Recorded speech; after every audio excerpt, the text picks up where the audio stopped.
This program is brought to you by Stanford on iTunes U at Stanford University.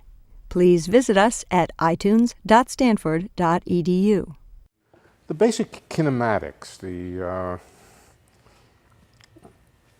kinematics of the Hubble law, kinematics of the expanding universe, made one assumption which is motivated mostly by observation, that the universe is spatially flat.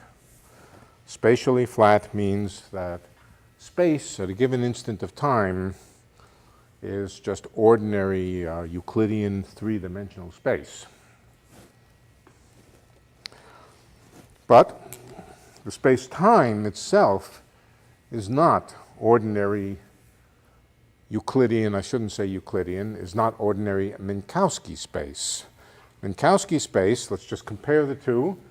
Minkowski space, just to remind you, is the space of special relativity, space-time of special relativity, and it has a metric or a proper time element that's given by the sum of four terms, or the difference of four terms, dt squared minus dx squared, and I'm going to put this in a bracket, minus dx squared plus dy squared plus dz squared. Now, this is the term in the bracket is a dead giveaway, of course, that space is flat. It's just good old Cartesian, ordinary Euclidean space, where the size of a line element, dx, dy, dz, is just given by Pythagoras' formula, three-dimensional Pythagoras' formula. The new element in cosmology, and now when I say the new element in cosmology, first of all, I should say the new element in the general theory of relativity is that the coefficients here, which are simply in this case 1, minus 1, minus 1, minus 1, first of all, there are more of them. There can be things like dx, dy, and dy, dt, and so forth. But the coefficients can depend on position in space-time. That means that the coefficients are fields. And basically they are the generalization of Newton's gravity. Well, Newton didn't think in terms of fields, but we can think in terms of fields. They're the generalization of the Newtonian fields of gravity, the coefficient functions which go there. Now, observationally, cosmology appears, the universe that we can see through telescopes, appears to be, on the whole, I'll call it featureless. Of course, it has features. The features are galaxies, planets, stars, clusters, superclusters, but that's all small potatoes. That's all small stuff. On the scale of billions of light years, certainly on the scale of billions of light years, on the scale of several hundred million light years, the universe is very featureless. Just the same everywhere. Homogeneous is the word. Homogeneous, it's isotropic. It means it looks the same in every direction on such large scales. And this is somewhat of a slightly larger surprise to cosmologists. Incidentally, the isotropy and the homogeneity has been with us since the very beginning of cosmology. Very beginning of cosmology, meaning post-Hubble cosmology. From 1930s or 40s or whenever modern cosmology started, it was always assumed that space was homogeneous. Not space-time, but space is homogeneous and isotropic. And that was given a name. It was called the cosmological principle. And once it's a principle, it has to be right. And so therefore, it's not only a principle, but we proved it. We proved it by calling it a principle. Of course, it's it of course has never been mathematically proved or never argued from any basic theoretical underlying principle. There is none. But remarkably, the more that we look out into space, the more we see that the principle looks to be very, very accurate on the large enough scales. So isotropy and homogeneity, and one additional fact, space looks flat. Space looks flat, which means that we were not so far off by writing the x squared plus the y squared plus the z squared, but while it looks flat, it also is expanding. So the picture you should have roughly in the back of your head is a flat sheet of rubber, and the flat sheet of rubber is being stretched at a certain rate. But it's infinite, it's flat. Now, of course, we don't know the universe is really infinite. How well do we know that the universe is either infinite or flat? If it's perfectly flat, of course, it's got to be infinite if it goes on and on forever. If it's perfectly flat, unless there's some sort of walls out there, and nobody thinks there's walls out there, it will go on and on forever and ever. So a flat universe is also likely to be an infinite universe. But of course, we don't really know that the universe is either infinite or perfectly flat. We know it to the same degree that if we go out in the backyard or out in the football field and survey the geometry of the football field, we could drive stakes into the football field, stretch strings between the stakes. By stretching the strings between the stakes as tightly as possible, we construct straight lines. We can put several stakes in and create triangles and measure the angles of the triangles. And what we find, of course, to a very high precision, is that triangles behave just like triangles in flat space, namely the sum of the angles adds up to 180 degrees. What do we learn from that? We learned that if the Earth is curved, the curvature is small, which is another way of saying that if the Earth is a finite sphere, it's a big sphere, much, much bigger than the field. When I use the word field now, I'm not talking about gravitational field. I'm talking about the field that we surveyed. It's precisely the same in cosmology. Astronomers do a kind of cosmic surveying, measuring triangles, a thing in the sky over there, a thing in the sky over there. That gives you an angle. You may have some reason to believe that you know the distances involved, both to the objects and also between the objects. Assuming you do have some good reason to believe those things, you are measuring the properties of triangles. And remarkably, those triangles, of course I'm simplifying the story a little bit. What you really measure is a little bit less direct than that, but that will be, it effectively comes to that. We measure triangles, and we find the triangles behave like Euclidean flat triangles in ordinary Euclidean space. Okay. So apparently, to a high precision, space itself is flat, but it's expanding. To make it expanding, all we have to do is put into this equation, it's dt squared, just good old time, minus a scale factor, a of t squared. It's squared because everything in the equation is squared. The units, as always, we'll take the speed of light to be equal to 1. And in that case, the units of time and the units of space are the same.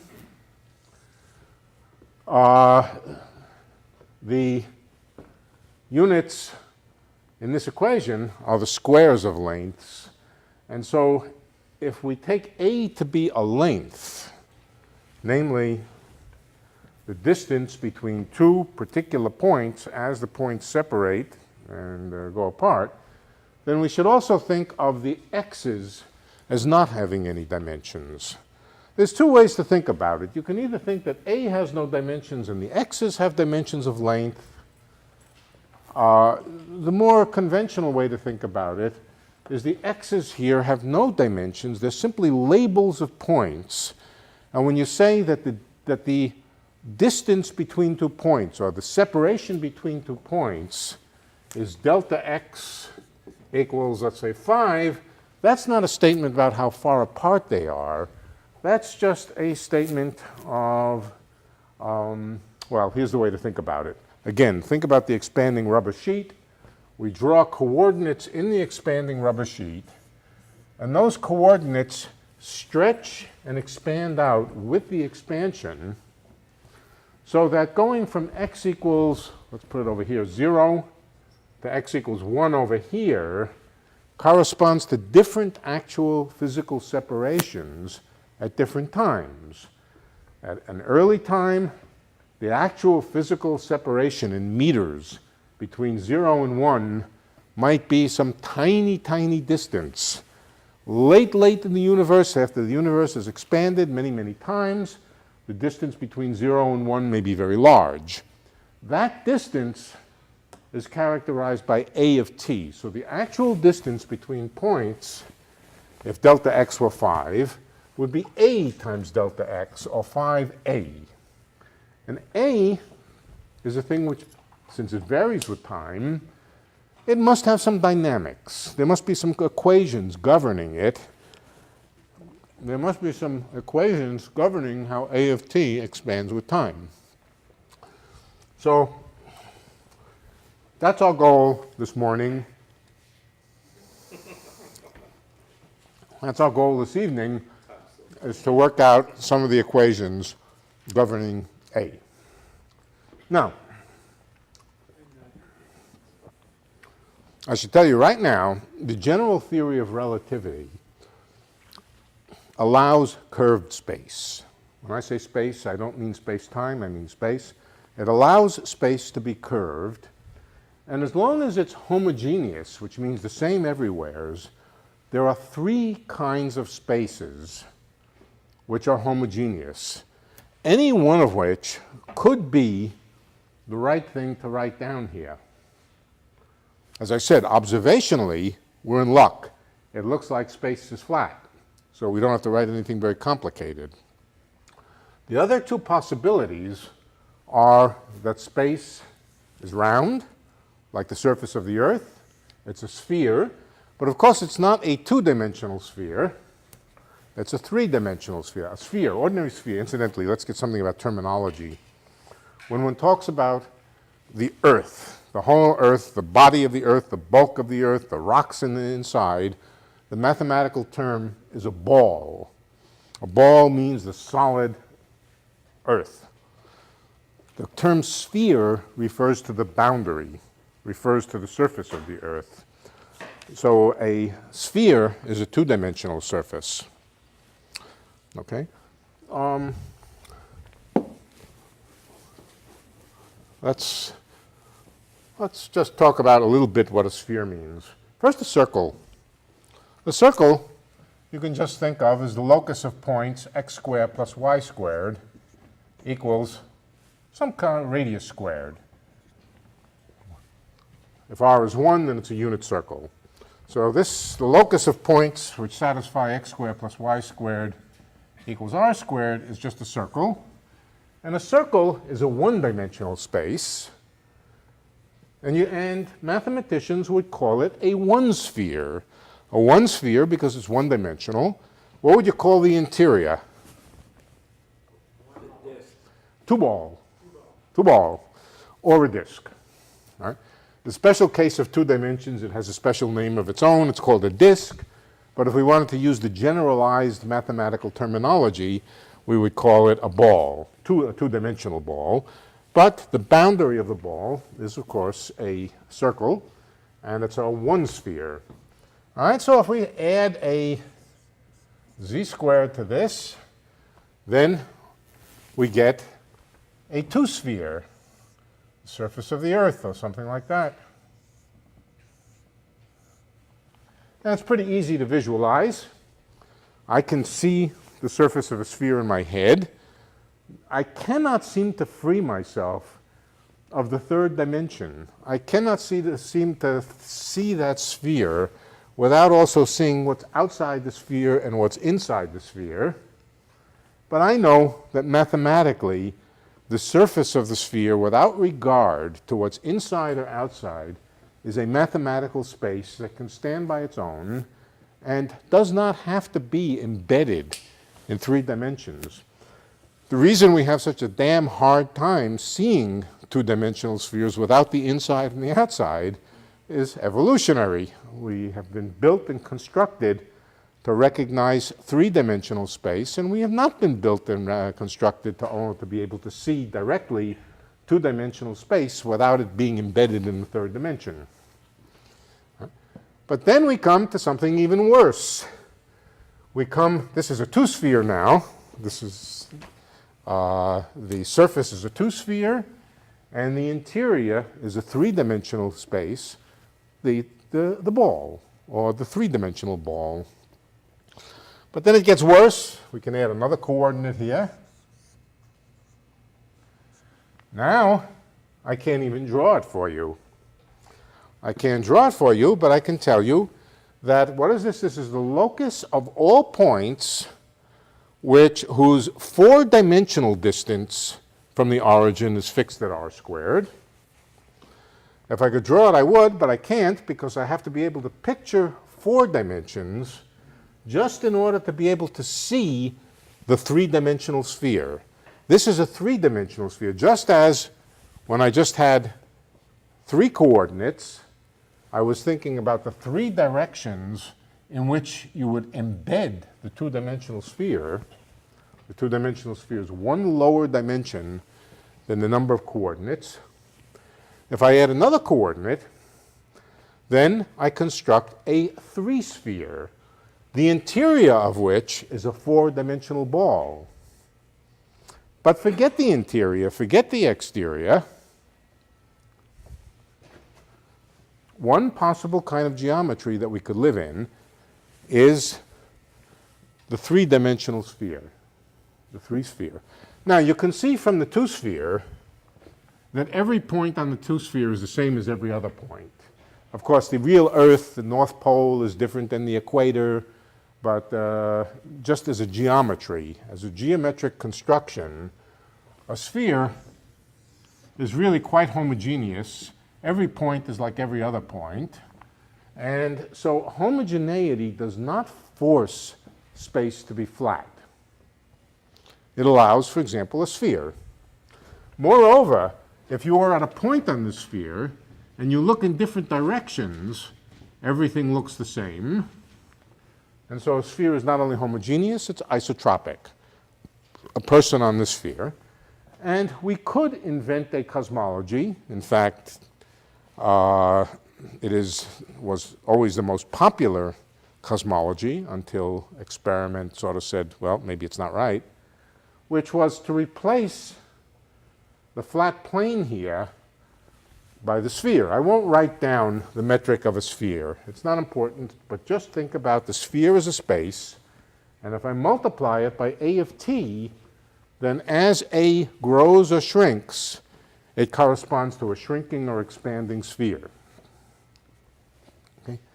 It does not make sense to ask, well, if we think about the Big Bang as a time when the sphere was very small. Now remember, we're not talking about a 2-dimensional sphere, we're talking about a 3-dimensional sphere, but nevertheless, the best I can do in terms of drawing is to draw a 2-dimensional sphere.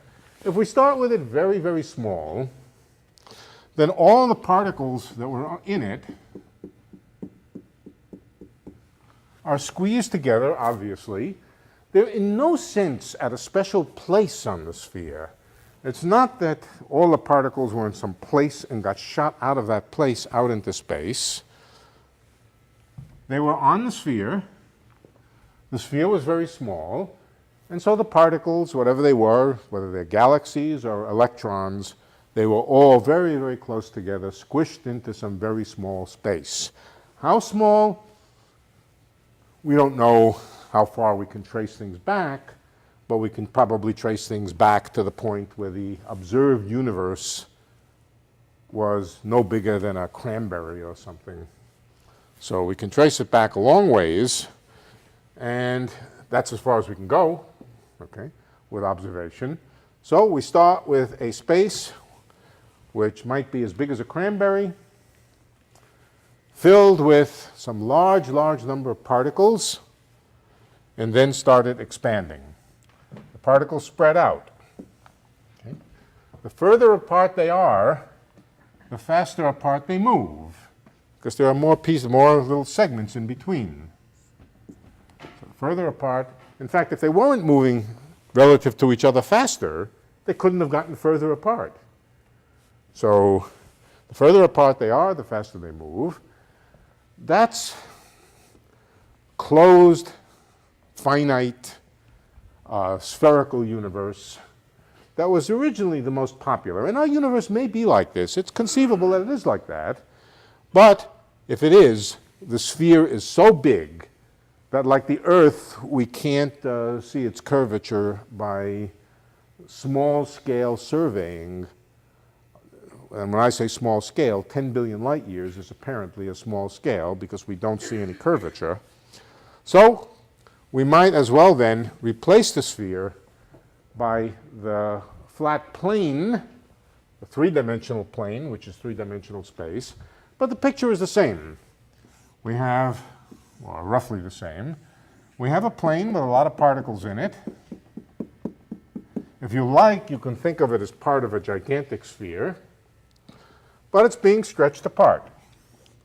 It's being spread apart.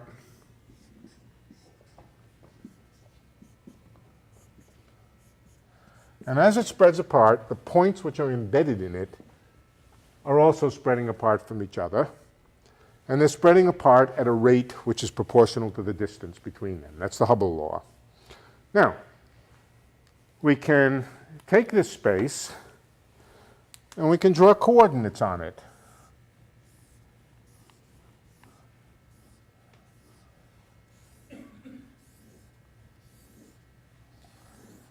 The coordinates move as the space expands. When I say they move, what I mean to say is that as the space expands, the coordinate separations between neighboring points expand with it.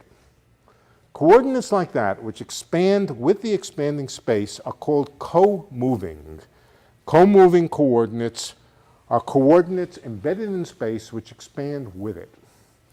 In those coordinates, every galaxy is at a fixed place. It's at a fixed place because that's, of course, an approximation. That's an approximation. It's an idealization. But on a big enough scale, it's pretty much true. If it's not true of individual galaxies, it is true of superclusters. And as the universe expands, the location in the coordinate mesh here of any given galaxy stays fixed, but the separation between them increases because of the scale factor. Okay? So if you like, the scale factor, when you rule these coordinates, and you call this x equals 0 and x equals 1, then the scale factor is just the physical distance between x equals 0 and x equals 1. This distance between x equals 1 and x equals 2 is twice as big. And so that's, we can write that as distance between points is equal to a times, let's call it delta x. Now, I showed you the last time, but I want to go through it again because it is important. The Hubble law, deriving the Hubble law. This is the physical distance between 2 points. And this delta x could be measured along any axis, of course, but if I happen to measure it along the x-axis, let's do it along the x-axis. This is delta x here.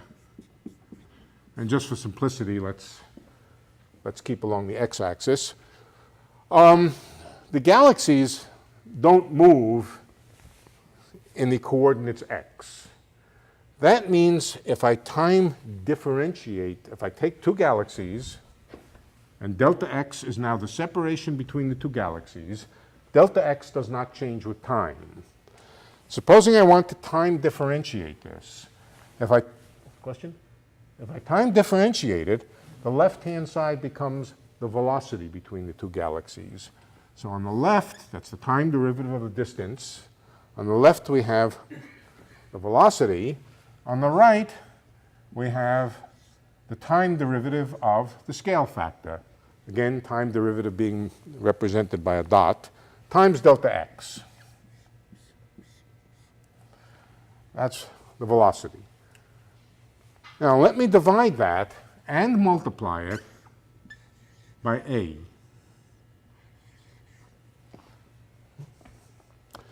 Why did I do that? Because I wanted to get rid of delta x by itself and replace it by something more physically measurable, like a real distance. So I multiplied and divided by a in order that delta x here could be replaced by d. And what do I get? I get that the velocity is a dot over a times the distance between points. Now, a dot over a may depend on time. The scale factor depends on time, so does its time derivative, but it doesn't depend on where you are. So this equation, which tells us velocity in terms of distance and in terms of a quantity which doesn't depend on where you are, is Hubble's law. Velocity is equal to Hubble constant, which isn't really a constant, times distance.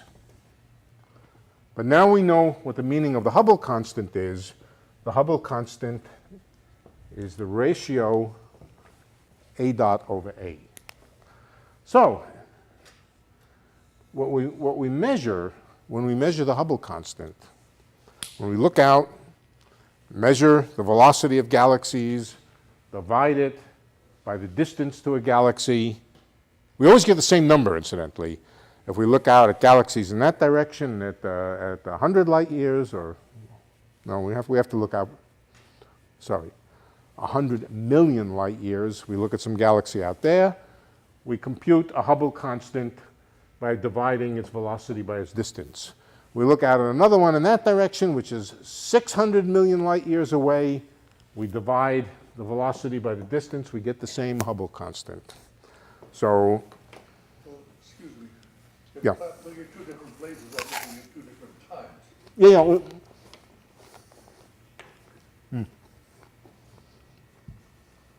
yes, you're entirely right. We have to worry about that.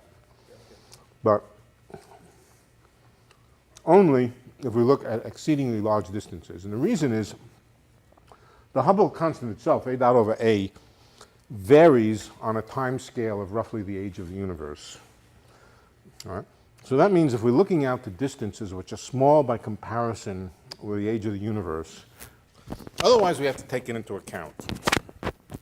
To take it into account, to take the variation into account, we have to know how it varies, how a and a dot varies. For that reason, we have to have, well, not only for that reason, but for many reasons, we would like to know the equations which determine how a varies with time. Okay? So that's what we're going to work out tonight. Oh, there was one more geometry, one more mathematical, yeah. Does the scale factor affect the propagation that we perceive light or gravity at a great distance between the two galaxies? All right. So let's ask, what are the rules for light propagation? The rules for light propagation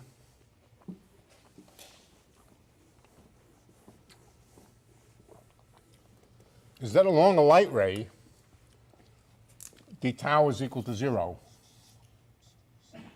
Let's just remember why. Let's just draw good old special relativity again. This is a light cone, the trajectory of a light ray, and along that trajectory, dx is equal to dt. That's why it's at 45 degrees. Of course, only when the speed of light is set equal to 1. Again, always the speed of light is 1. Along here, dx is equal to minus dt. But along both branches, dt squared is equal to dx squared, or dt squared minus dx squared is equal to 0. It's another way of saying that the proper time along a light ray is always 0.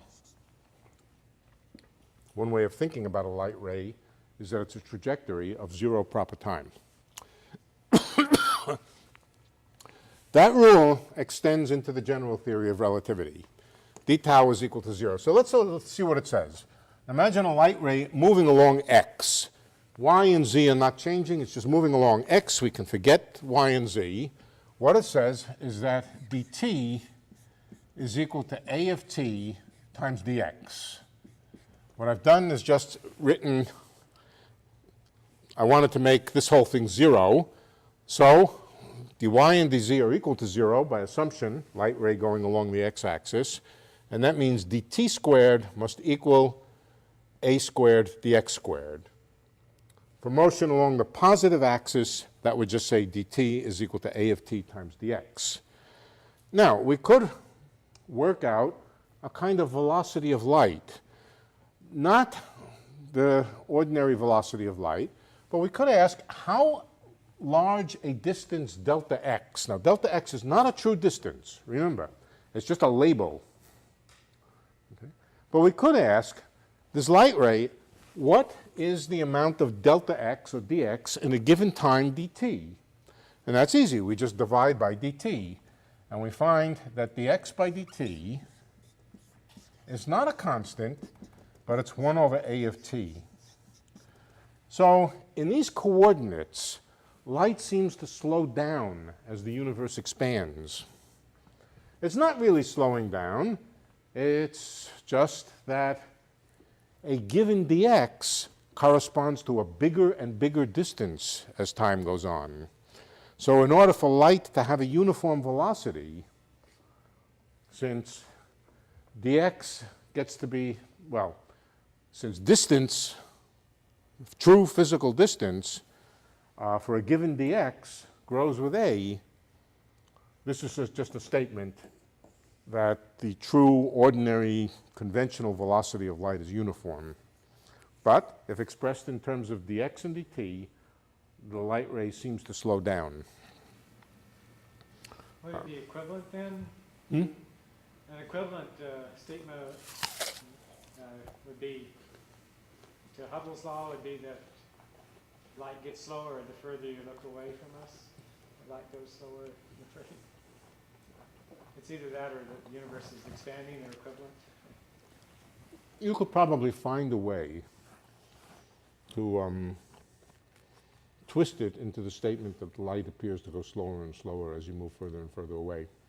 But you'd have to do all kinds of funny things to lengths, and it's probably not the best way to think about it. But I'm sure you could. Is there any evidence from the spectral lines from the long distance that at the small levels light is going at a regular speed of light? Yeah. Well, what do you mean by the regular speed of light? How could it be? What would an irregular speed of light mean? It would mean that light isn't going as fast as light? Well, we know that on the whole the spectra from the galaxies is redshifted. Yeah. But, is there any microscopic evidence from the individual atoms in the galaxies that it isn't redshifted? There's a lot of evidence that the dimensionless constants of nature are the same everywhere. And always have it. And always have it. Say it again. It always have it. It didn't change it. Yeah, it always has been. Okay. What would you mean by the dimensionless speed of light? Let's try to think of some physical unit of time. My Timex watch is not the one I want to use. The time that it takes to an electron in the inner orbit, in the first excited orbit, to go around the hydrogen atom. Okay, that's a good unit of time. Let that be my unit of time. Okay, how about a unit of space? Oh, well, a unit of space could be the size of an atom. Okay. I could ask, how long does it take for light, or how many revolutions of the electron does it take in order for light to cross the atom. Okay? That appears to be the same everywhere in the universe. Okay? The time that it would take light to travel across an atom where time is measured in some physical unit. We don't have to use, we could use some mixed units. For example, instead of using the orbit of an electron, we could use some vibrational frequency of a nucleus. Take some particular nucleus and look at some particular vibrational frequency, and the time for one oscillation, we could use that as a unit of time. And then we could ask, how long does it take in that unit of time for light to cross an atom? Okay. That is some relationship between scales in nuclei and scales in atoms, and it's a non-trivial fact that that seems to be the same every place in the universe. Now, of course, the argument is indirect, but that seems to be a good assumption. That's what it means to say that the light travels with the same speed everywhere. It's hard to imagine what it would mean for light to not travel with the speed of light. But when the universe was the size of a cranberry, light actually would have been able to traverse across that very rapidly.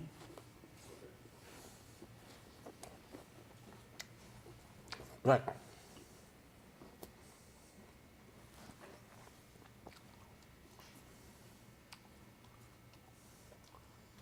You take one light cranberry. No, one. That's not quite right. It's upside down, but it could be a unit of time called a light cranberry. Okay. All right, that's the basic setup. Now, as I said, I didn't say, there is one other mathematical geometry that has the property that it's the same everywhere. Okay? In 2 dimensions, it's the negatively curved. The sphere is a positively curved geometry. What does it mean to say it's positively curved? It's a statement about triangles. If you take a triangle on a sphere,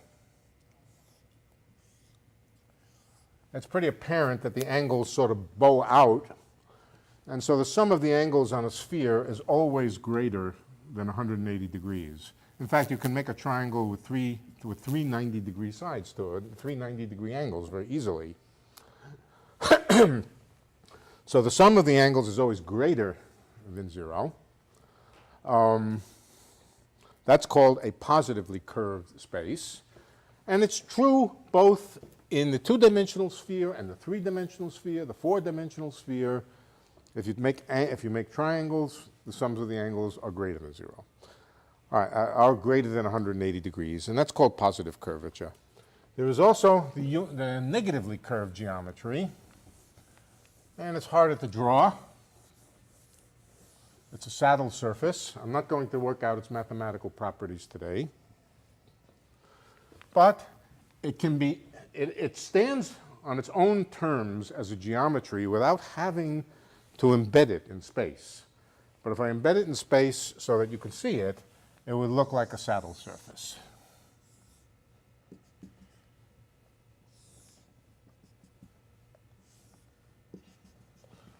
It may not look to you like every point is the same as every other point, but the mathematics of the saddle surface is such that it has uniform curvature everywhere and it's negatively curved.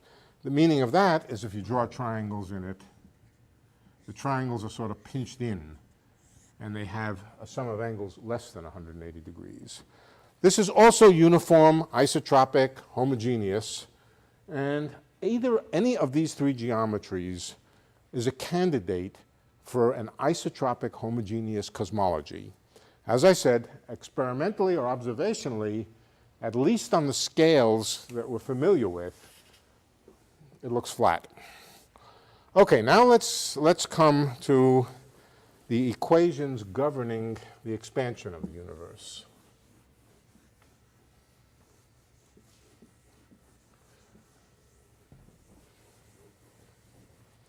We started it last time, but let's get back to it.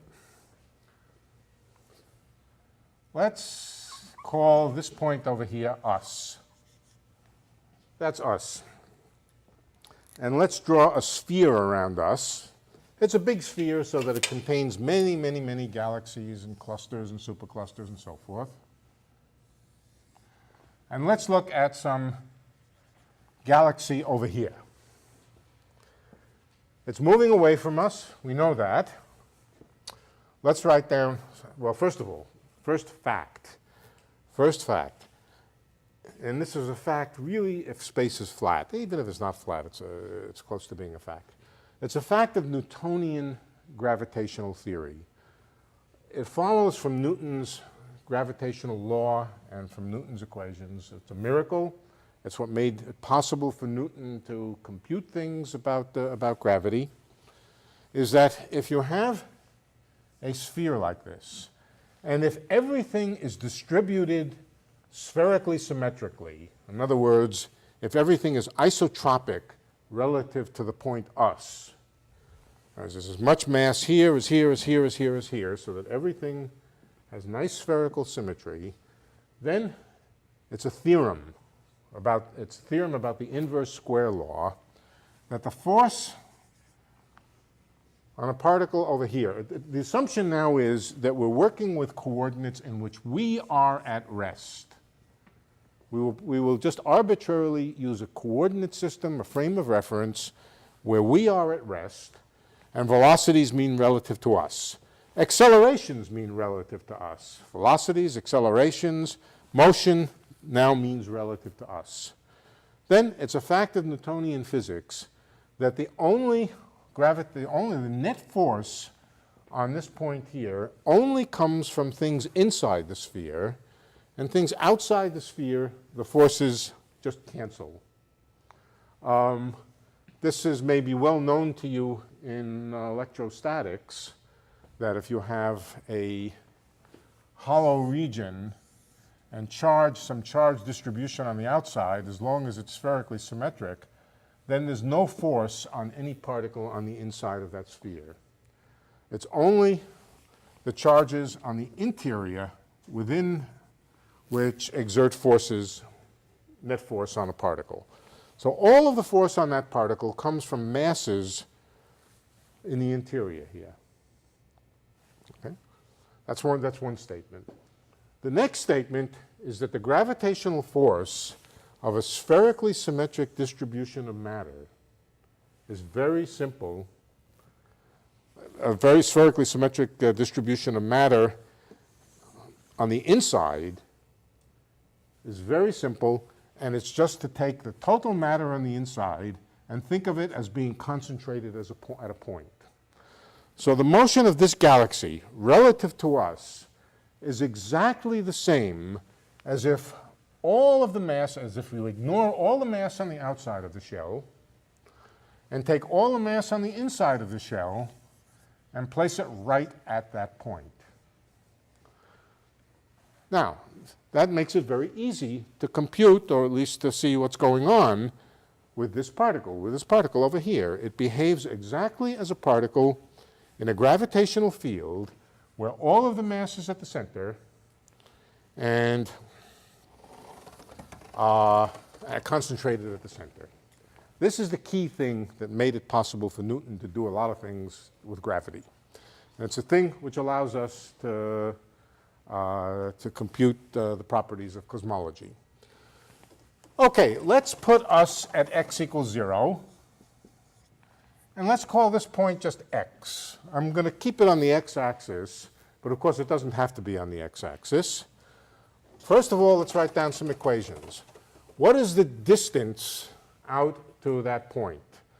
Let's call it r. Now, r stands for radius, but it actually means physical distance, let's say measured in meters, to the point x. Well, the answer is it's x times the Hubble constant. No, x times the scale factor. Not the Hubble constant. X times the scale factor. Remember, the relationship between actual physical distances and scale factor is that you multiply the coordinate distance by the scale factor to get the actual physical distance. So the actual distance to this object over here, r, is equal to x times the scale factor, and it's the scale factor which changes with time. Particle moves because the scale factor moves away from us because the scale factor changes with time. What is its velocity? The velocity of the thing moving away from us is x times a dot. Now, let's remember now that we can pretend. We can pretend that this is an equivalent problem of a projectile moving away from us under the influence of gravitating mass point at the center. What is the energy of that point moving away? What would the energy be if all the mass were concentrated at the center and we could ignore all the mass on the outside? Well, there are two terms in the energy, potential and kinetic. The potential energy, let's call the mass of this particle over here little m. The mass of everything inside the shell we'll worry about in a little while. In fact, we'll call it big M. Big M is the mass of everything inside the shell. Little m is the mass of the distant galaxy that we're following. All right, what's the energy of that distant galaxy? It's its kinetic energy, 1/2 mv squared, plus the gravitational potential energy.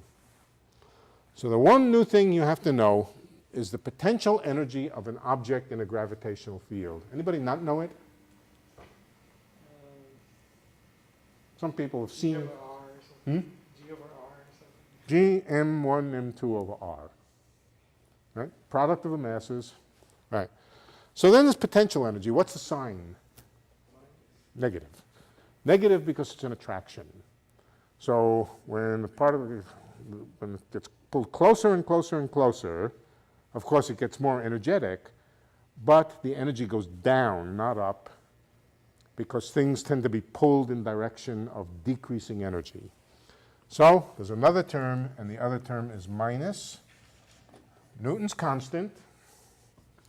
The product of the masses, now which masses? The mass of the projectile and the mass that's concentrated at the center in our imaginary simplification. That's all the mass inside the sphere divided by r. That's the energy. And here's what I know. I know that that energy is constant. It doesn't vary with time. That's what I know, that it doesn't vary with time. It could be positive. There's a positive kinetic energy. It could be negative. If gm over r is bigger than mv squared, 1/2 mv squared, then the energy is negative. Whatever it is, though, it is not allowed to change with time. Constant. That would be the property of a projectile moving away from us. All right. I'm going to study the one special case which corresponds to zero energy over here. Later on, I'll come back and tell you what the connection between the energy on the right-hand side is and the geometry of space-time. But just for simplicity, let's take the total energy, gravitational plus kinetic, to be zero. Does it make sense to think that the energy is zero? Yeah, there's a positive term and a negative term. You can make it zero. What does making it zero mean for a projectile when you shoot it up?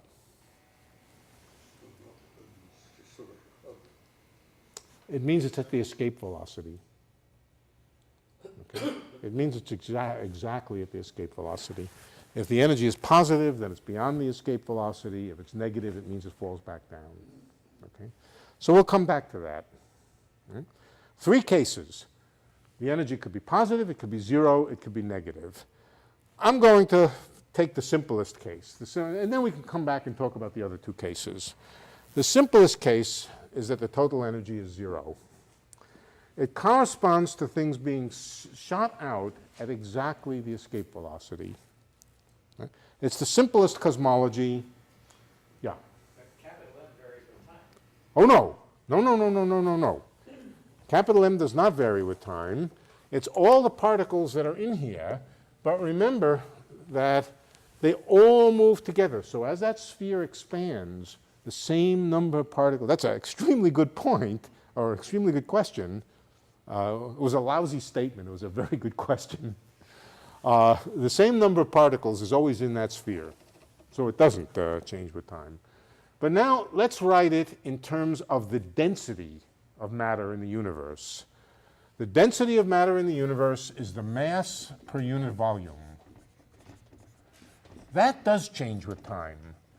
As the universe evolves, the material in the universe gets thinner and thinner. This means per real volume, real genuine volume measured in cubic meters. So the amount of mass in a cubic meter, that cubic meter stays fixed. All right, the cubic meter is just a cubic meter. The material moves out of it, and the mass and the density does go down. The total mass stays fixed. The density decreases. The density decreases, the volume increases. All right, so this is the mass per unit volume. What is the total mass inside that shell? The total mass inside that shell is the density. Rho is a standard notation for density. Is density times volume. Volume, what's the volume of a sphere? Anybody know? 4/3 pi r cubed. So 4/3 pi rho r cubed. That's m. Keeping in mind that rho depends on time. We'll discuss later how it depends on time. Okay? But basically it depends on time just because the volume of the sphere increases and the mass doesn't increase. So if the volume increases and the mass doesn't increase, rho depends on time. That's the total mass in there. So now we can write down, let's do this in steps first of all. This is the formula for the mass inside the ball, in the ball. Notice if I have 0 on the right-hand side, and this is one of the reasons that I'm taking the case 0 on the right-hand side, because it makes it a little bit easier, we can divide by the mass of the projectile. So let's do that. Let's just divide it out. Doesn't make any difference. It doesn't matter if that is a galaxy, a star, a pebble. We've just divided out its mass. It's gotten out of the equation. Okay. Setting the difference of two things to 0 is the same thing as setting them equal to each other, so let's just do it this way. And now let's plug in, for the mass, let's plug in what we have here. So I don't think I want to mess up that equation any further. Let's leave it up there and work on it down here.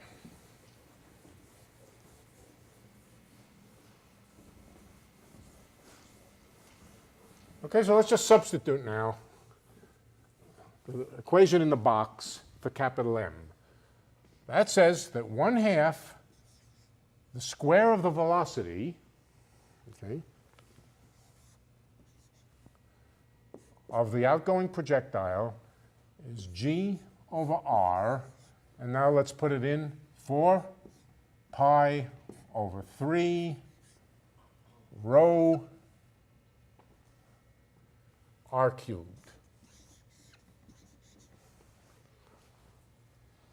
G is Newton's constant. It came from the right-hand side of the energy equation. The r is also from the energy. And then the rest of this is just the mass inside the shell of radius r.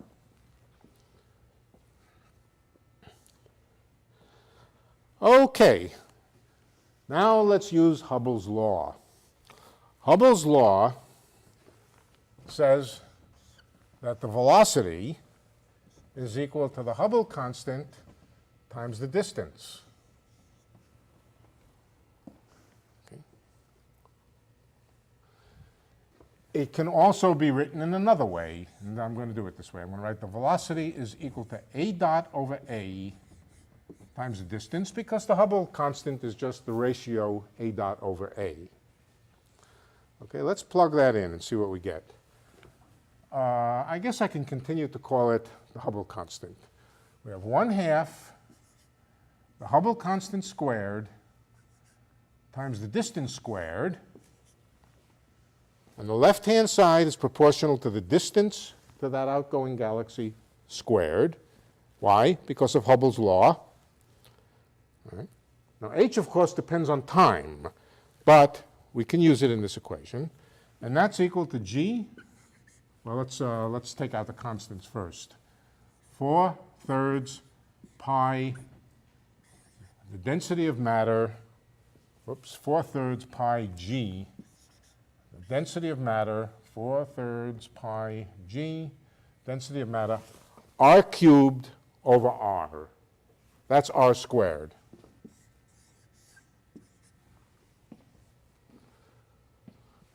Oh, that's kind of nice. We have r squared on both sides of the equation. That means we can cancel it out.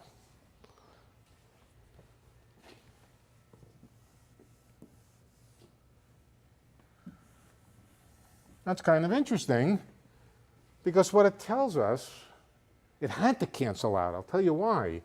Because the Hubble constant, if we have some way of calculating it, which we do now, the Hubble constant can't depend on how far away the galaxy that we're studying is. It's supposed to be the same for all the galaxies.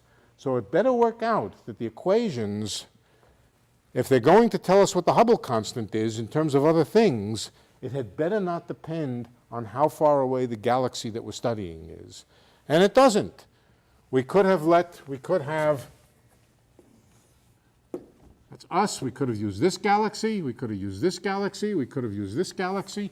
They would all give us the same formula for the Hubble constant. And what does it say? It says that the Hubble constant is in some way, not in some way, the square of the Hubble constant, let's write it in the traditional way, the square of the Hubble constant is 8 pi over 3 Newton's constant times the density of matter in the universe, times the density of mass in the universe. Rho is a function of position. It's not.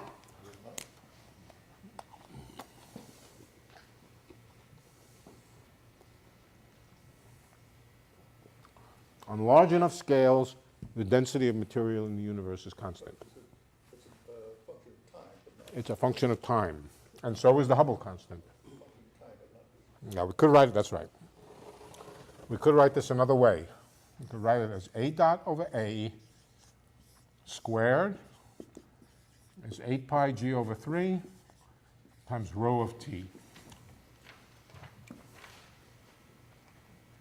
You had to assume that v was the escape velocity. Or equivalently, that the energy was 0. Is there evidence that that's true? Yeah.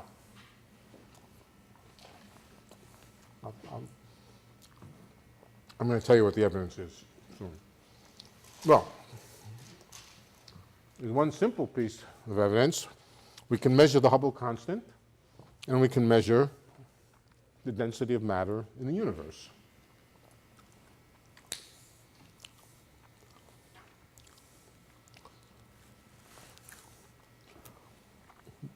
I'm not going to tell you whether they're the same or not.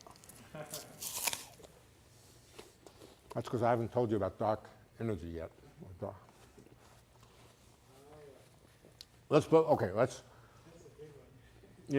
But when all forms of mass are accounted for, remember, first of all, you hear the term dark energy all the time.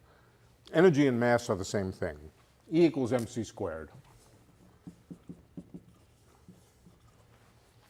C is just a conversion factor from energy to mass.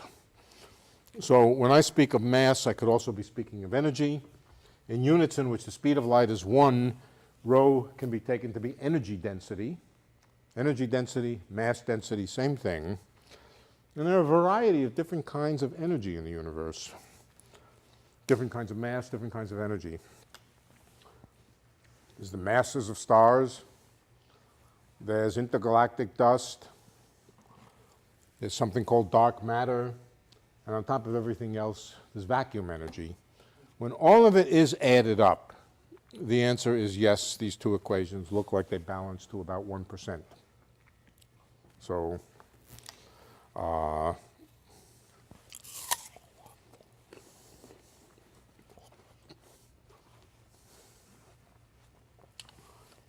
we could keep the other term that I threw away, which was just a constant energy here. We could keep it. And I will tell you eventually what it does. What it does. Okay. So yeah, you can first play the game of finding all the energy in the universe, everything we know about, putting it on the right-hand side, measuring Hubble's constant, and after many decades and finding this kind of energy and that kind of energy and so forth, this equation looks good. Okay.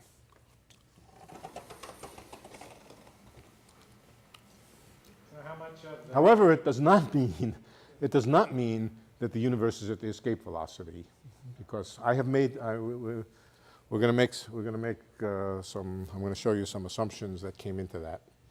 Now, how does rho depend on time? That's the big one. How does rho depend on time?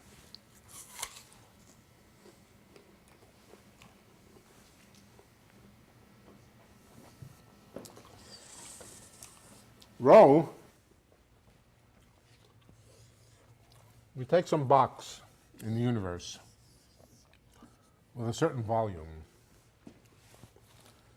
It's the mass in that box, let's call it m, divided by the volume. Okay? There are various kinds of situations. Let's take the first situation, the simplest situation, that the box is filled with particles. The particles aren't moving very fast. They're more or less at rest. They're what we call galaxies or what else. They're at rest relative to the coordinates x.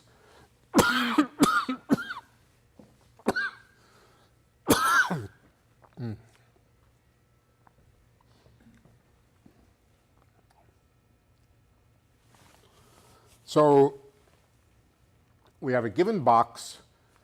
It's delta x on this side, delta y on this side, and delta z in the other direction.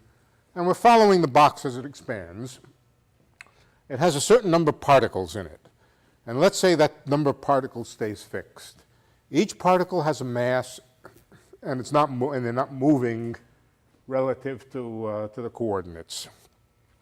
Then what's the energy in there? The energy is just the total mass, which is the number of particles which stays fixed, divided by the volume.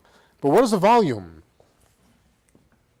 The volume is the size of the box, delta x times a cubed. All right, so whatever is in that box, the density gets diluted by the fact that A grows with time. This is just the statement that the box gets bigger and bigger. A given amount of mass in a box that gets bigger and bigger, the density will get smaller and smaller. And it will get smaller and smaller according to 1 divided by A cubed. So we can say that the density of mass in the universe is some constant divided by A cubed. Okay. What is the constant here? Well, there's one simple way to specify the constant. The simple way to specify the constant is to say, what is the density of mass today? On the left-hand side, I could put the density of mass today. On the right-hand side, I could put the scale factor today.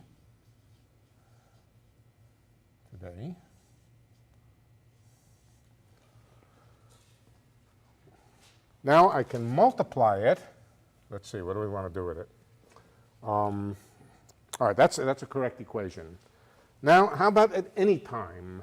Let's write the same equation except at any time. rho of t is equal to c divided by a cubed of t. And let's divide these two equations, this one by this one. That tells us that rho at any time t divided by rho today,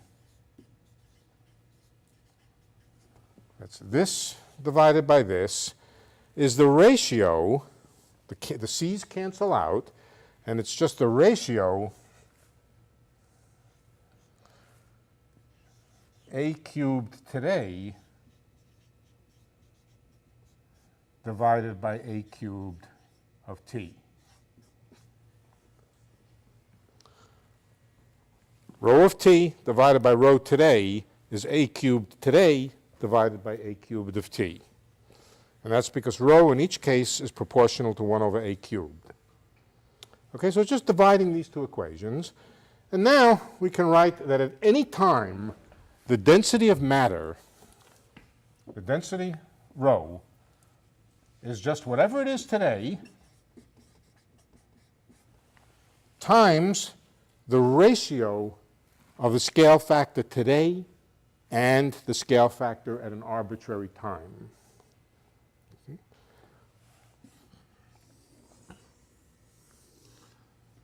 The scale factor today is going to drop out of all the equations.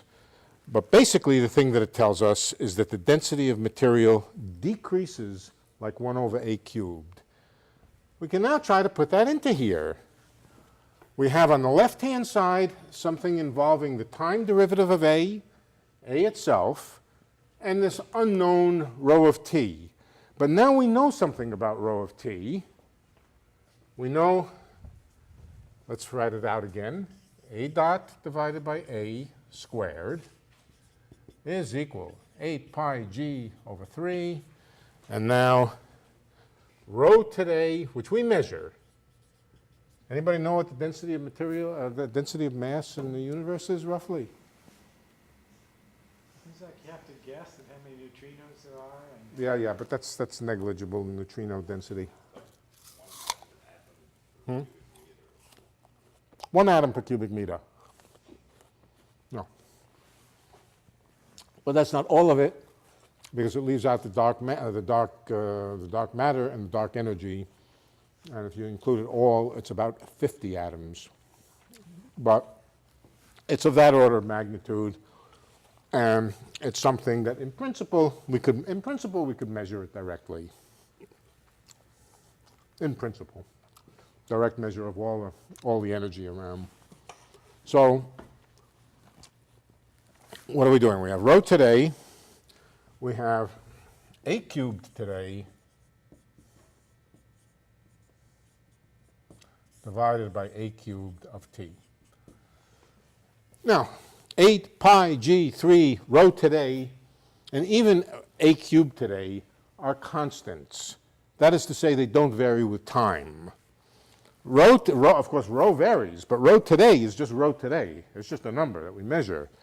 What about a today? It is just whatever a is today. Okay?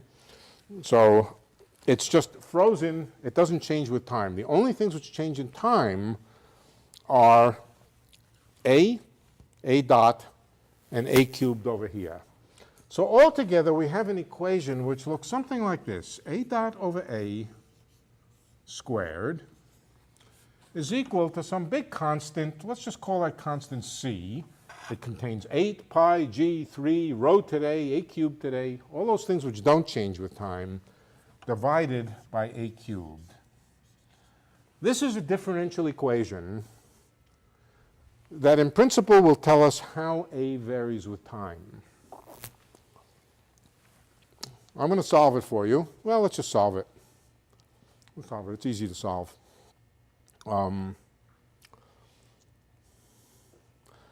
The first thing, let's just multiply on both sides by a squared to get the a squared out of the denominator on both sides. So let's do that. We have a dot squared. Let's put it over here. A dot squared is equal to c. I think it's just divided by a. All right? I've multiplied on both sides by a squared.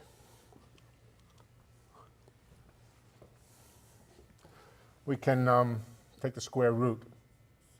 The square root of a constant is just another constant.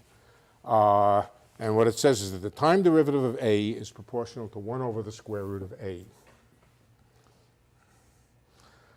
Let's try, rather than to solve it by doing integrals and so forth, let's just try to solve it by saying a is some power of the time. Some power, some coefficient, another constant. Give me another name for a constant. K. K times t to the p.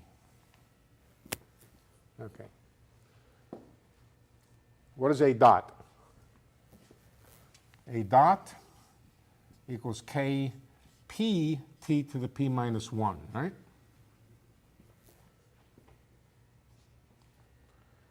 And on the right-hand side, we have the square root of this constant, and now we have 1 divided by the square root of a, which is a to the minus 1/2.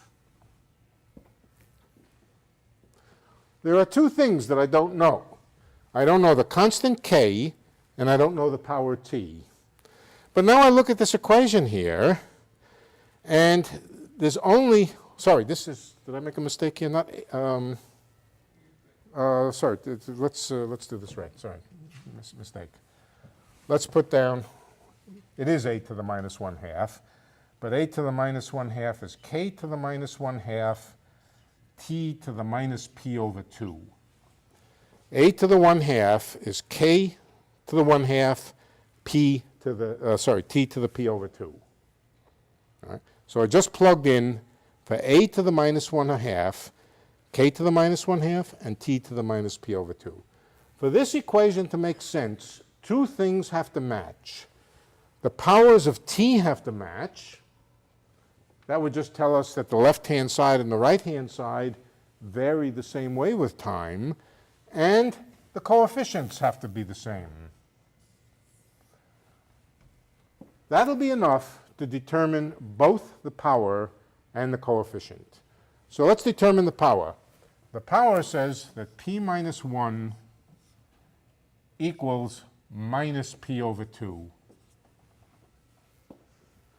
I'm just equating p minus 1 to minus p over 2 to make sure that the left-hand side and the right-hand side vary the same way with time. Okay? So what does that give? That gives p is equal to 1. Let's get all the p's over to the left side. So that's 3p over 2 is equal to 1, or p equals 2/3. All right, what does that tell us? That tells us that the universe expands like p to the 2/3, t to the 2/3. T to the 2/3 is not as fast as just t. T to the 2/3 increases more slowly than t itself. It's bigger than t square root of t. What it is just what it is. A grows like t to the 2/3. And so it just gets bigger and bigger and bigger in this manner here. Okay, now we know what p is. P is 2/3. We can look at the constants, the coefficients. So that says, let's put it over here, kp, and p is 2/3.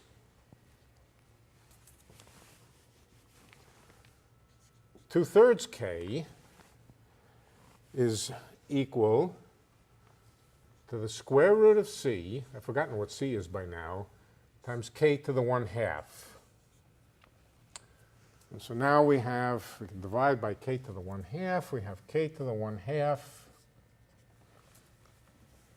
and we have k equals c times 9 over 4. What was c? Anybody remember what c is by this time? Yeah. Okay, let's try to see what it says. Let's come over to here, and I don't know what it says. We're going to find out. Let's let's see what it says. Okay, so we have K equals 9/4 C. K equals 9/4, which is not so interesting, but what is C now? I've forgotten. Can somebody remind me? Where is it? Again, start over. What is it? 8 pi G over 3 rho today A cubed today. Whew, what is this going to say? And now K times T to the 2/3. T to the 2/3 equals A.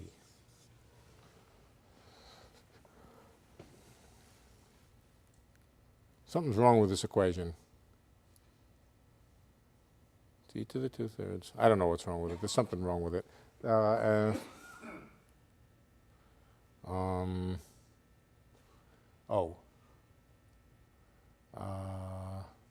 it looks right. It looks right. But the main thing here is we've determined how the universe expands. It expands with a scale factor that increases as the 2/3 power of time, a to the 2/3. A equals t to the 2/3.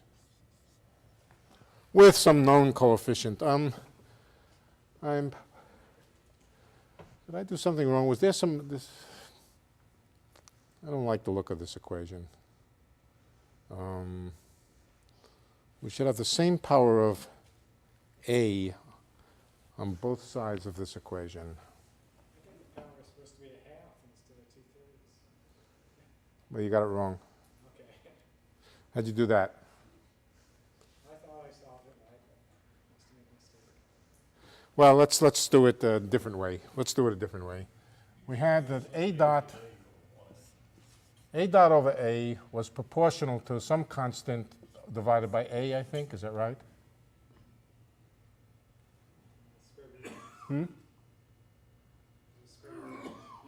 Square root of A. Square root of A. So let's multiply by A to the 1/2. Multiplying by A to the 1/2 here would give us A dot. All right, so that would give us. No, let's not do that. A to the 1/2. What is it?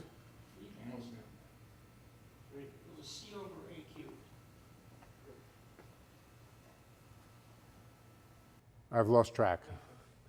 Here it is. A dot. Yeah. A dot over A squared.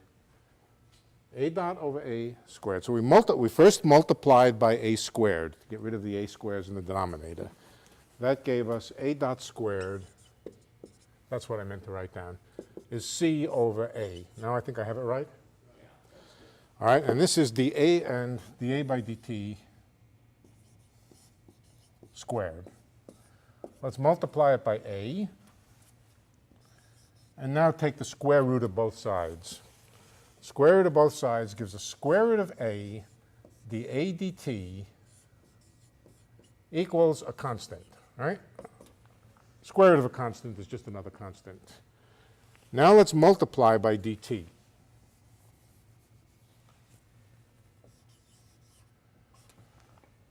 And integrate. What's the integral of constant times dt? Constant times t. C times t. Constant. What's the integral of A to the 1/2? A to the 3/2.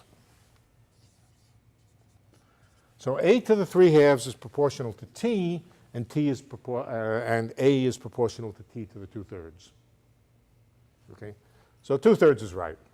So this is an example of how nothing more than Newton's equations is enough to tell you the expansion properties of the universe. And it just continues to expand. It's interesting to ask what happens to the Hubble constant. What will happen to the Hubble constant with time? We know that A is some constant all of these constants are different, but we know that it's a constant times t to the 2/3. What about a dot? A dot is 2 over 3c times t to the 2/3 to the minus 1/3. Just differentiating t to the 2/3, you get t to the minus 1/3, or 2/3 times t to the minus 1/3. Now take a dot over a. That's the Hubble constant. The Hubble constant is a dot over a, so that's 2/3 c t to the minus 1/3 divided by c t to the 2/3. C's cancel, and you find that the Hubble constant is 2/3 over t. That tells us how the Hubble constant will change with time. All right? So this answers the question, at least with the assumptions that we've made, this answers the question of how the Hubble constant varies with time. If this is the way things really work, and we do look back into the past, then we should account for the fact that the Hubble constant increases like 1 over t. All right? So this would give us, we now have a detailed prediction for what we should see very far away. We should see things moving away from us with a Hubble law, but the Hubble law changes with time. So the further away we are, the bigger the Hubble constant should look to us according to this formula. And that's a pretty good representation of what actually happens. To go beyond this, we have to know something about the general theory of relativity. And that's beyond the level of what we're doing. So I'm going to tell you facts. We discussed the fact that there are 3 geometries that can describe homogeneous isotropic universes. We can call them positively curved, zero curved, that's this case that we've been doing, and negatively curved. There are also 3 possible values for the total energy: positive, 0, and negative. These go together. The 3 possible values of the energy, or the 3 possible signs for the energy, plus, 0, and minus, are in one-to-one correspondence. And this only follows from Einstein's equations. This you cannot derive just using Newton.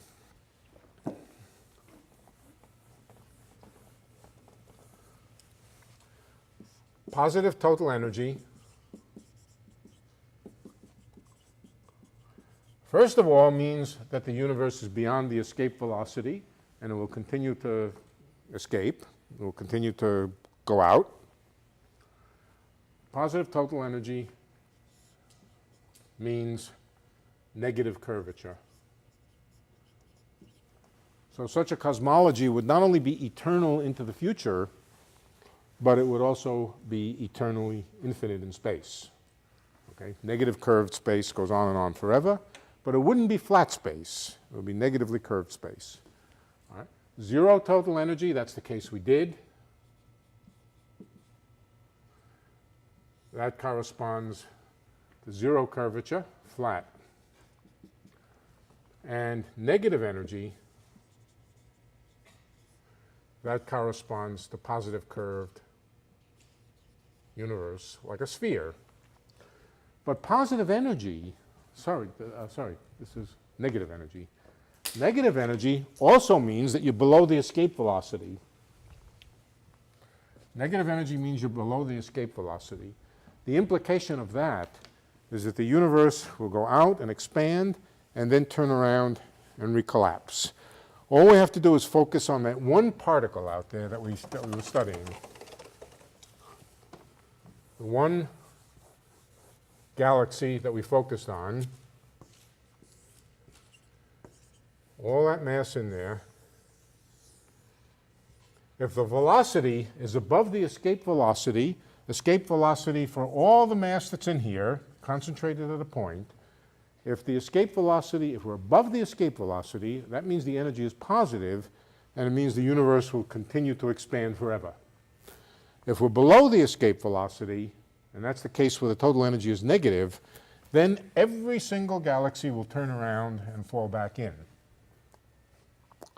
At least according to the assumptions we made. Now,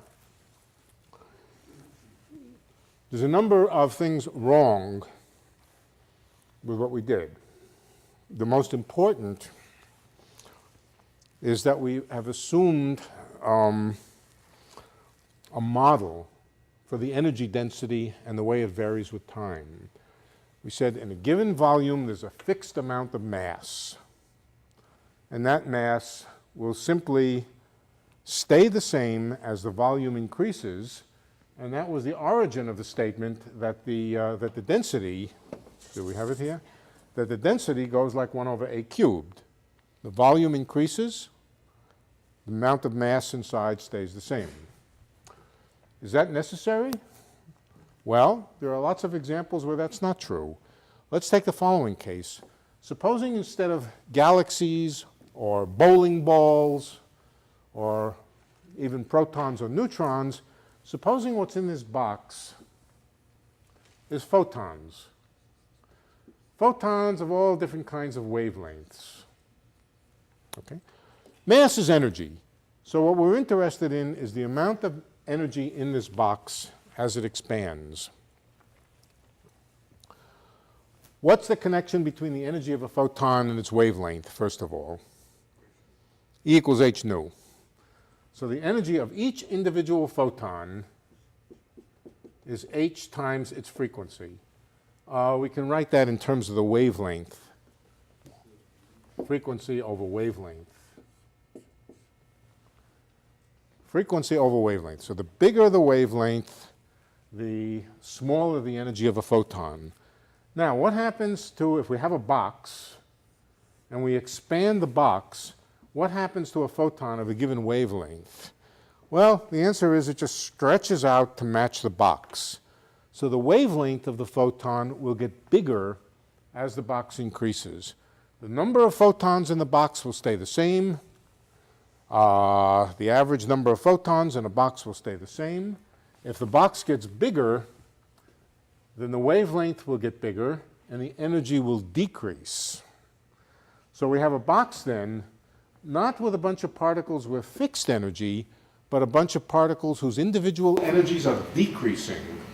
Why does the wavelength get bigger? Stretches with the box.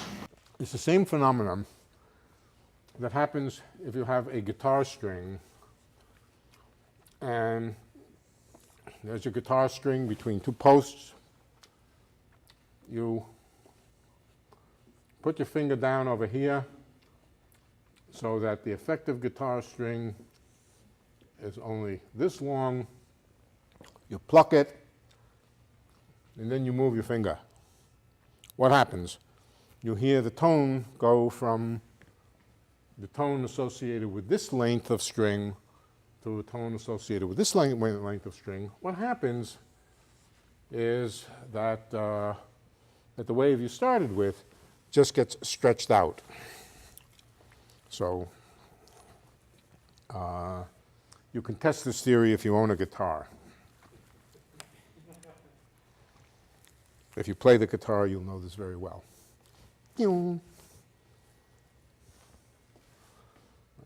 So if the container that a bunch of photons are in increases in size, then the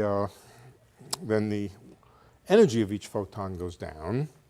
And if the energy of each photon goes down, that means that the energy density in there decreases even faster than it would if each photon stayed with the same amount of energy. If it stayed with the same amount of energy, that's the situation where the density is c over a cubed. What happens with a box of photons is it goes as c over a to the 4th power. It decreases more rapidly as the box. That's easy to derive. You just say that each photon, instead of having a fixed energy, has an energy that goes like 1 over a as the universe expands. And so you get the same formula except an extra power of a in the denominator. You go right back to over here. And instead of saying that rho goes like 1 over a cubed, you say that rho goes like 1 over 8 to the 4th. And redo the entire analysis, and then you get a different answer. You don't get 8 to the 2/3. You get 8 to the 1/2.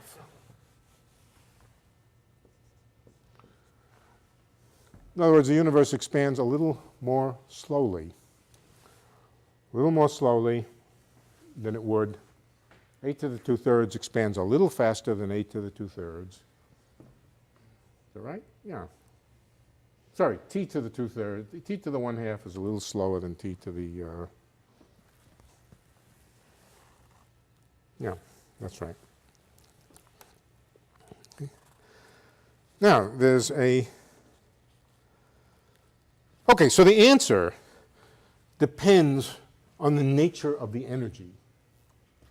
Very, very early in the universe was filled with hot photons. Most of the energy was in the form of photons.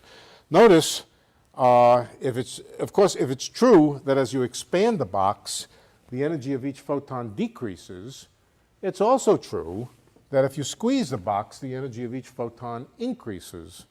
If you take a box with a bunch of photons, low energy photons, very low energy photons, let's say, and a bunch of protons, then the protons and neutrons and electrons and so forth, atoms, then the atoms will ordinarily be most of the mass in there. But then you start squeezing the box. The atoms, each atom stays the same mass, but each photon, you increase the energy of it. So eventually, when you squeeze it enough, the photons will become the dominant form of energy in the universe. This is going back in time. Squeezing the universe means going back in time. Sometime in the past, when the universe was about 1,000 times smaller in radius than it is now, when the scale factor was about 1,000 times smaller, the dominant form of energy was not particles, ordinary particles, but photons. At that time, the universe was expanding like t to the 1/2, not t to the 3/2. Incidentally, by now, we have good evidence for this. We have good evidence for essentially all of this. So before the time, there's a crossover time when the universe became dominated by ordinary matter, and before that, it was dominated by radiation. Okay, so this is called the radiation-dominated universe. T to the 2/3 is called the matter-dominated universe. There's one other example which is extremely important, and it's the energy of the vacuum. Now, I'm not going to tell you much about the energy of the vacuum. I'm going to tell you only one thing about it. The thing which is true of vacuum energy, and there is vacuum energy in quantum field theory, it's a component of the energy which does not dilute when you expand the universe.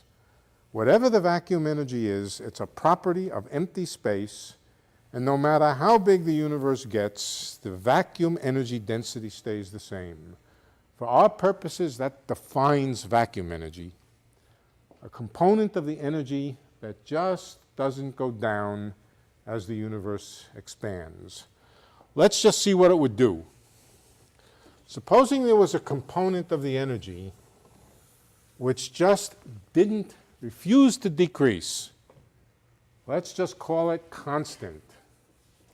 It's the vacuum energy. In fact, it's about 70% of all of the energy in the universe. So it really is the dominant thing today. It doesn't go down. It's also true that as you go backward in time, it doesn't go up. If you take all the other forms of energy and you squeeze it into a smaller volume, the energy goes up. So in the past, the vacuum energy was not so important.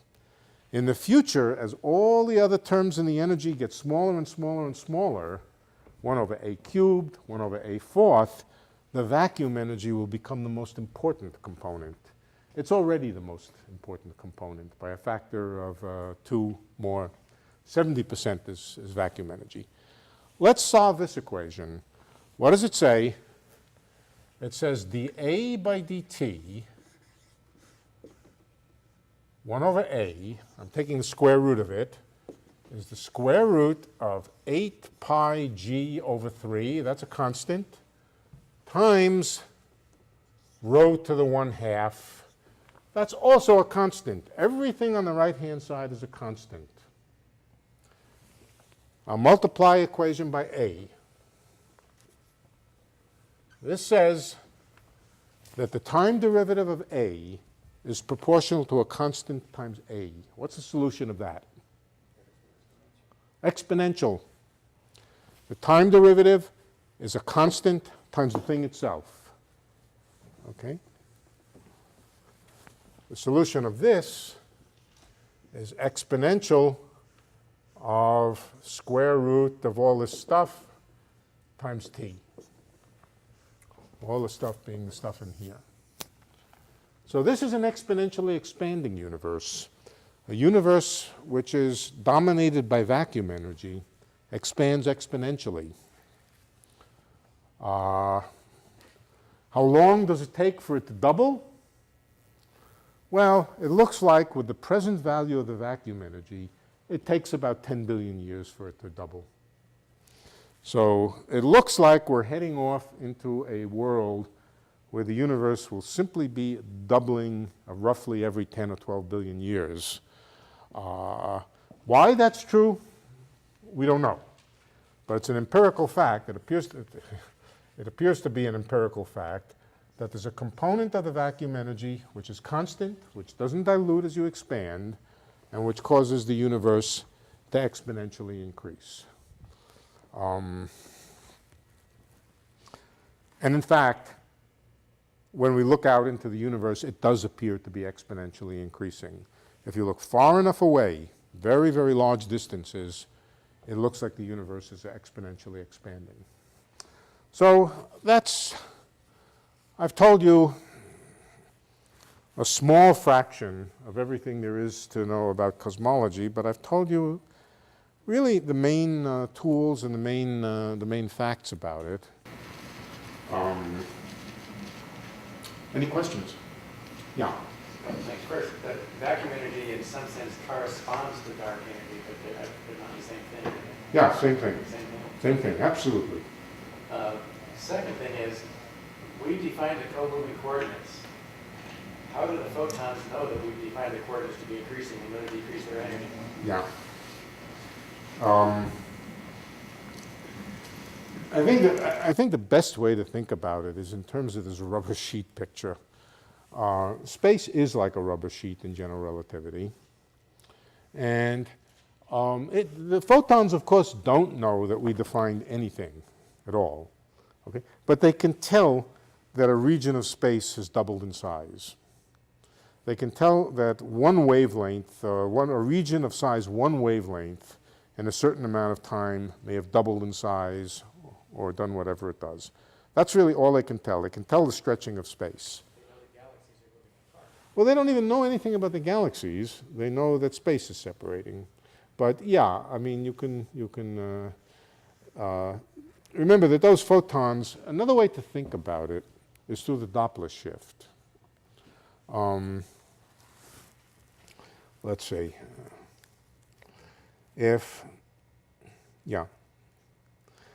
Where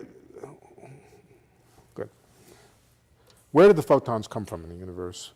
They came, let's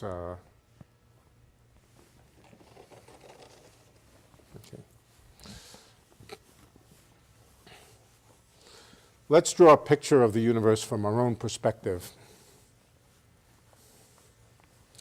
We're sitting at the center, and we're looking out around us, and we see shells of different radius, let's say. There's the solar system is like that. There's the galaxy that surrounds us, which is like that. There's distances out to the Coma supercluster, which is out there. And if we go out far enough, we come to a place called the surface of last scattering. Now, as you look deeper and deeper into the universe, the material was more and more squeezed. And because it was squeezed, it was hotter. So as you look out, you not only see earlier times, but as you look far enough out, the material out here was dense enough and hot enough that it was opaque. It was as opaque as the sun. Somewheres out here, it was as hot as the sun. And you simply can't see through the sun. The sun is opaque. It's opaque because it's full of unmatched electrons and protons, free electrons. It's a plasma. Light can't move through a plasma.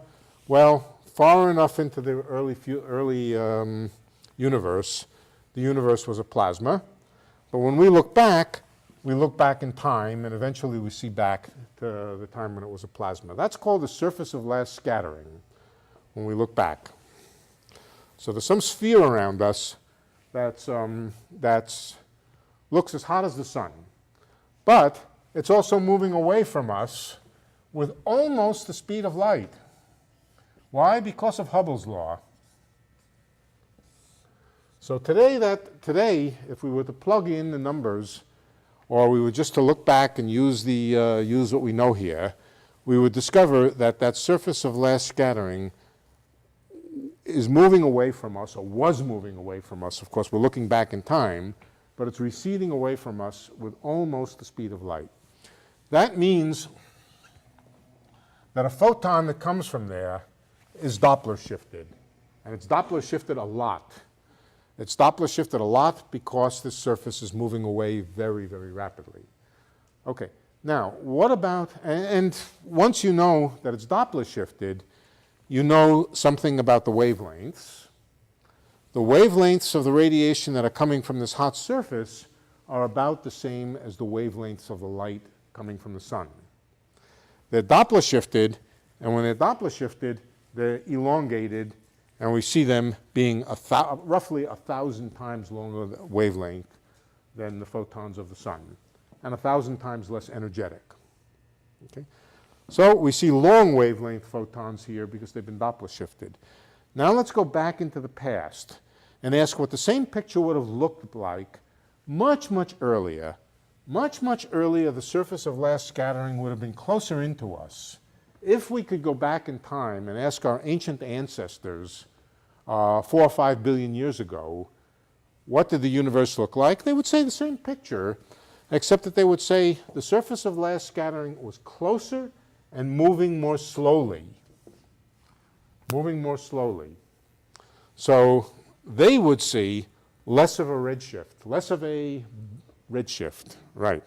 They would see less Doppler shift because they would see the surface of last scattering moving away from them somewhat more slowly. Right? In fact, if you go way, way back, the surface of last scattering was very near and hardly moving at all. Hardly moving at all, and as time went on, it receded and sped up and sped up and sped up. Okay? So the photons, if we went back in time several billion years, the photons that we see coming from the surface of last scattering would have been shorter wavelengths. So as time goes on, the photons that we see that make up the microwave background, for example, as time goes on, the photons that we actually see right here have longer and longer wavelength because they originated from a place which was moving progressively faster and faster away from us. So that's another way to think about it. Both ways are correct. You can either think that the universe was expanding and each wave got stretched out, and so that's why we see longer wavelengths with time, or you can imagine that the same kind of waves were emitted from the surface of last scattering, but by the time they reach us, they've been more redshifted the later we get to look at them. Yeah. Here's what I don't understand about this. It's the conservation of energy thing. You have a photon of h nu is emitted. All right. The time it arrives with us, it's redshifted a lot, and it has now less energy. What has happened to the energy of that little photon? Okay, so let's go back. The basic equation that we wrote for cosmology was nothing but energy conservation. With this equation, you can't violate energy conservation. But you have to remember there are two kinds of energies. By the time we go through it, this term over here has morphed into A dot over A squared, the expansion of the universe. The other term over here is just the energy density of the universe. This is energy conservation, and it says there's two kinds of energy in the world. One is the energy of expansion. It's a kind of kinetic energy of expansion, and the other is just the usual things that we call energy. Yeah? Neither one by themselves is conserved. They're just not conserved. They're not conserved. I'll explain it in another way in a moment. But they're not conserved by themselves. Only the combination of them is conserved, and that's the equations we used. So in time, as the energy, let's say in photons, goes down, the total energy in photons goes down, it gets transferred into the kinetic energy of expansion.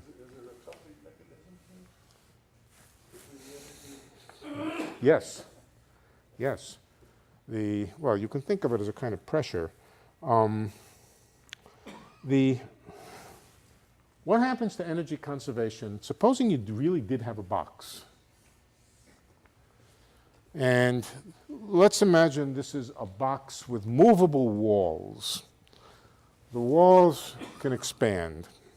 Let's even make it more realistic. It's not a box, it's a cylinder with a piston. Okay? There's the piston. Piston can go in, it can go out. And we have a lot of photons in here. What happens to that box? That box expands because of the pressure of the photons on the piston. Okay? What happens to each photon? Each photon decreases its energy because its wavelength gets longer. Where does that energy go? It goes into the kinetic energy of the piston. Okay? That's where it goes. It goes into the kinetic, or it might go into friction, but let's idealize it. No friction. It goes into the kinetic energy of the piston. That's what's going on here. The energy, the decrease of the energy of the photons is being transferred to kinetic energy of expansion. So it's a very similar thing to this. And energy is funny in the general theory of relativity. It's conserved, but it's also exactly zero. In this case here, we just manifestly made it exactly zero. The rules for energy in the general theory of relativity are peculiar.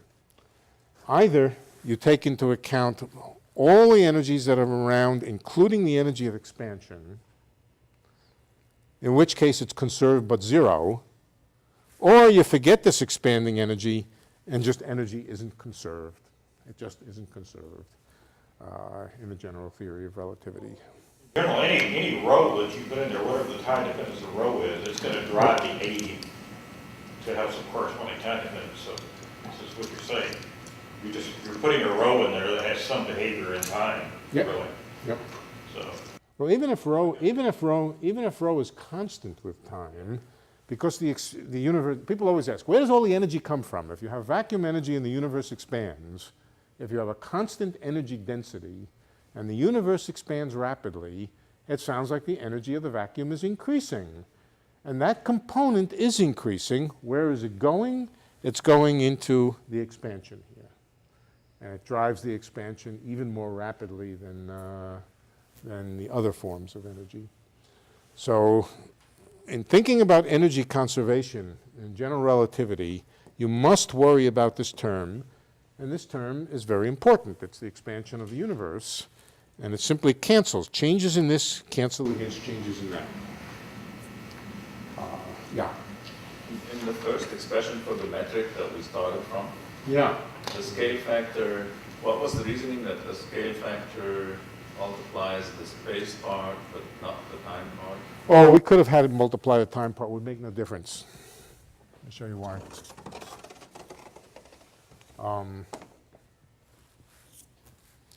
Yeah. That's definition.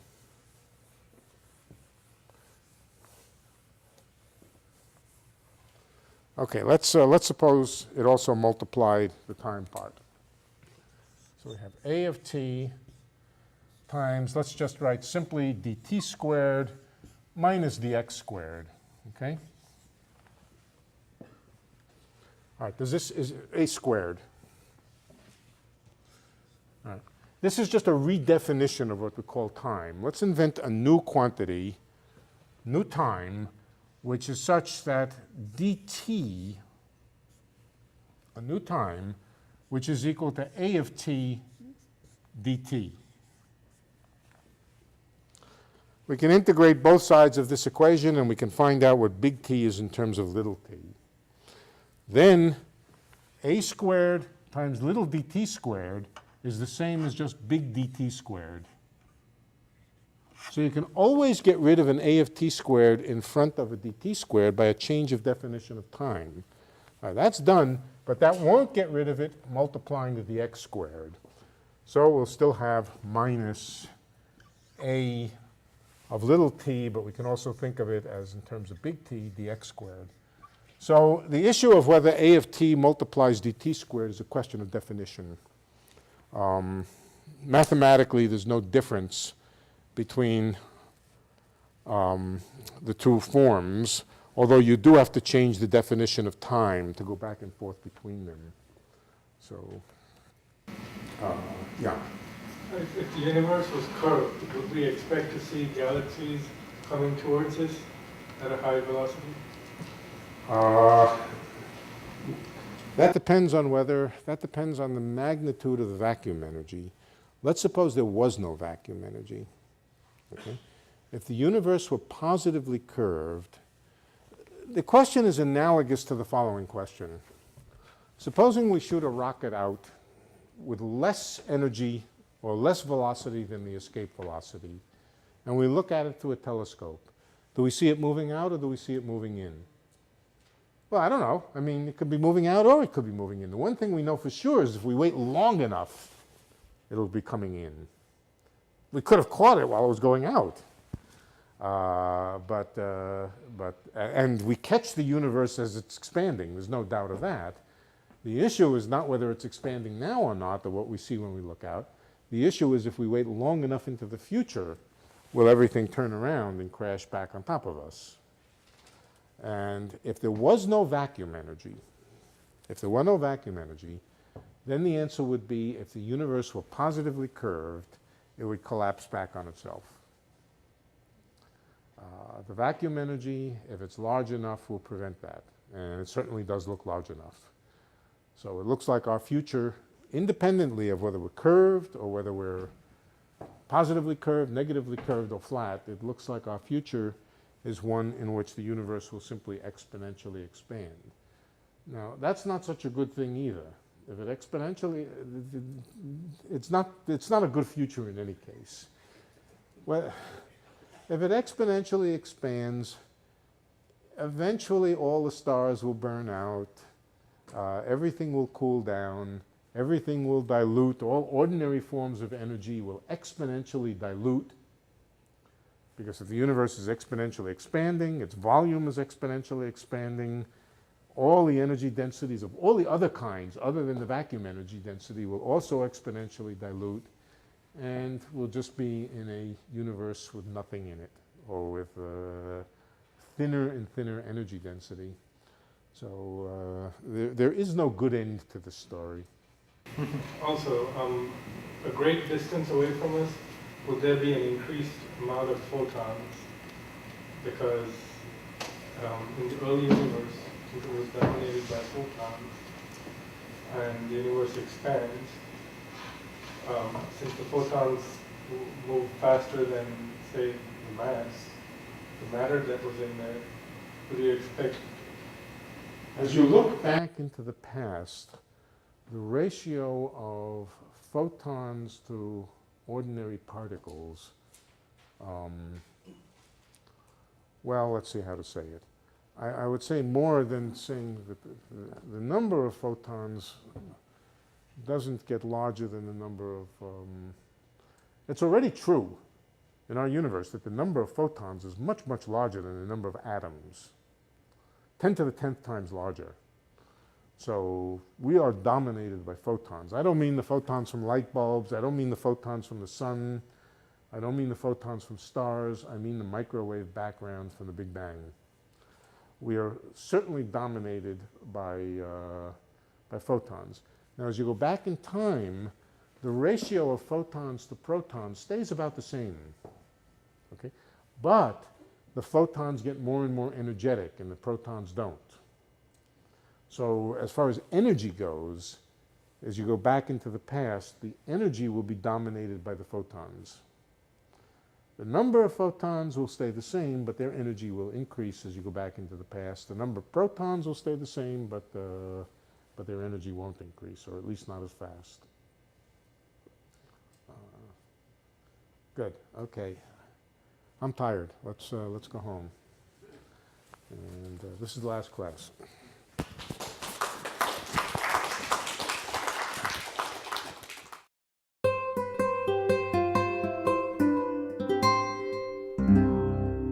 The preceding program was brought to you by Stanford on iTunes U and is copyrighted by the Board of Trustees of the Leland Stanford Junior University. Please visit us at itunes.stanford.edu.